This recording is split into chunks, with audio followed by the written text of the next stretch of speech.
Disney Plus has officially released a new Lego Star Wars holiday-ish special called Lego Star Wars Terrifying Tales.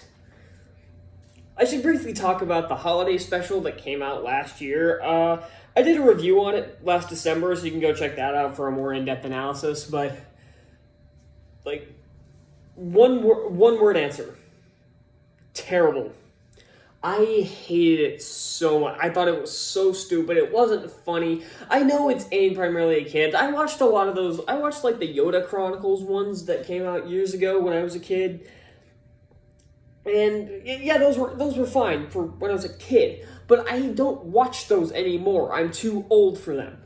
I don't watch, what is it, the Freemaker Adventures. I don't watch Lego Star Wars All-Stars or all that other crap they have on there. Hang on. Okay, there's something that popped up on my camera. It's fine. But I don't watch those anymore. And this is pretty much in the same vein. It's definitely better than the Lego Star Wars Holiday Special. It definitely is. But this one's still really stupid. The Lego always has good animation. It has decent animation to it.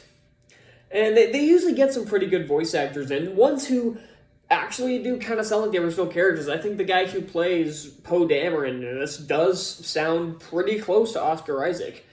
And they do get some other names you might recognize. Like, they brought back James Arnold Taylor as Obi-Wan for 3 lines, I think. And they brought in Matthew Wood for General Grievous and the battle droids, like he did in both the Clone Wars and in...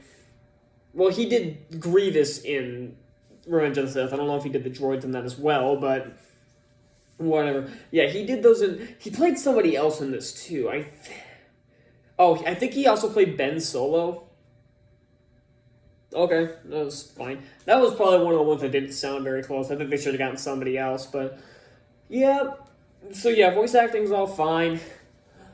Now, I'm going to get into... Okay, so, like, the basic plot of this is Poe crash lands on Mustafar. Like, the better-looking, not as much lava-looking Mustafar from The Rise of Skywalker.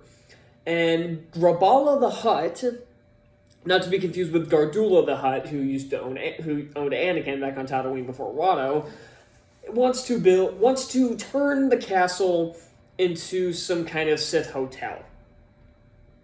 This is the plot you get out of kids writing stories for the first time. They want to build a hotel. They want to build a resort off of something. I know, because I wrote something similar back in the 5th grade. I wrote that as a plot, and inside the castle was still living Vinay, is that his name? Who was Darth Vader's servant, I guess. I think he showed up briefly in Rogue One, and that was it. He showed up in a lot of he showed up in like the Vader comics and stuff, but if you don't read all that other stuff, you're not going to know who this guy is. So, why? And he wants, basically, power. He's mad that people feared his master, who was Vader, and now he wants the galaxy to fear him.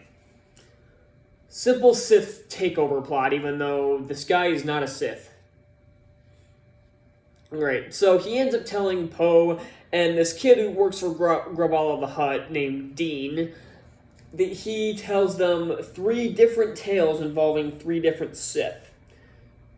Well, okay. The first one involves Ben Solo first joining the Knights of Ren.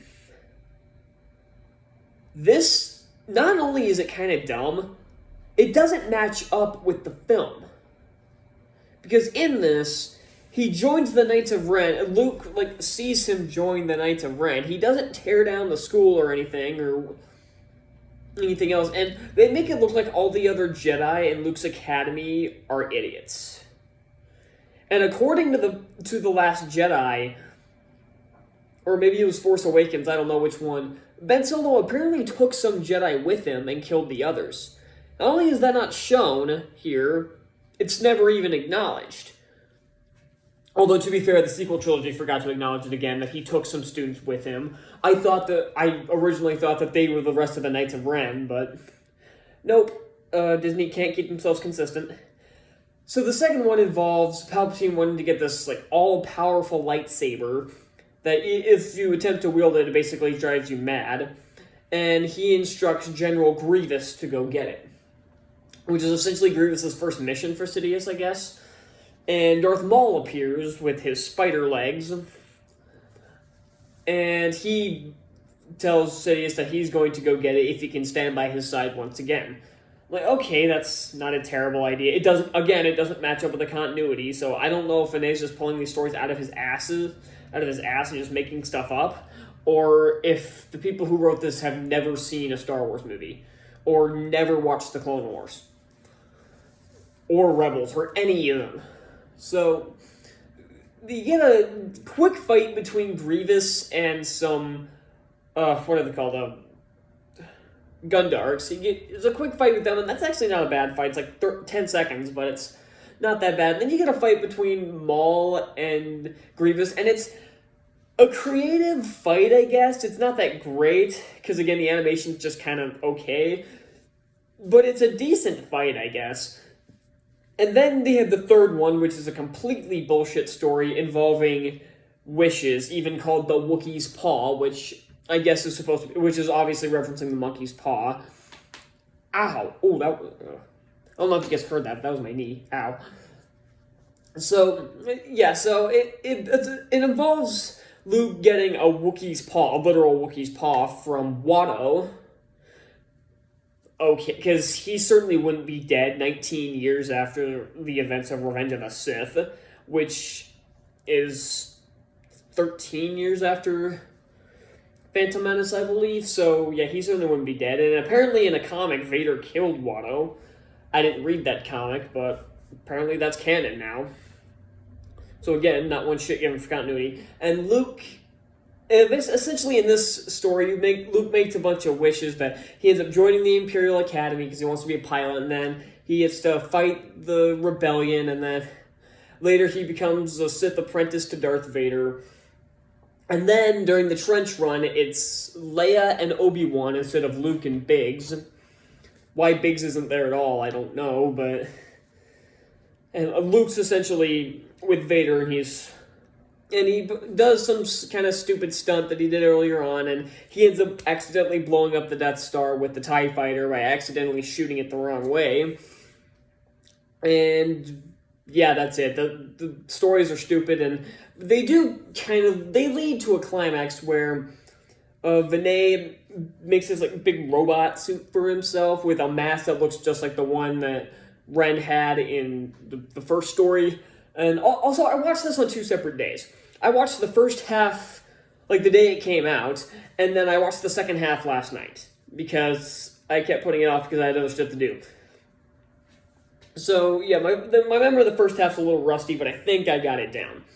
And then they end up fighting, and one thing I will say is that he uses a bunch of battle droids as, like, zombie battle droids, and it never occurs to Poe to use his blaster to shoot the battle droids. He does have a blaster, he uses it a couple times, but never against the battle droids. Most of these guys are unarmed. You can shoot them all easily. Eventually they get blasters, but at first you can just shoot them all down because they don't have any weapons.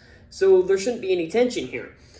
And they, of course, end up defeating Vinay, and Dean ends up joining the Resistance because he apparently works for Grobala because his mother lost her job because she was convicted of, or at least people were convinced that she was working for the Resistance, and no one wanted to hire her after that because they were too afraid of the First Order.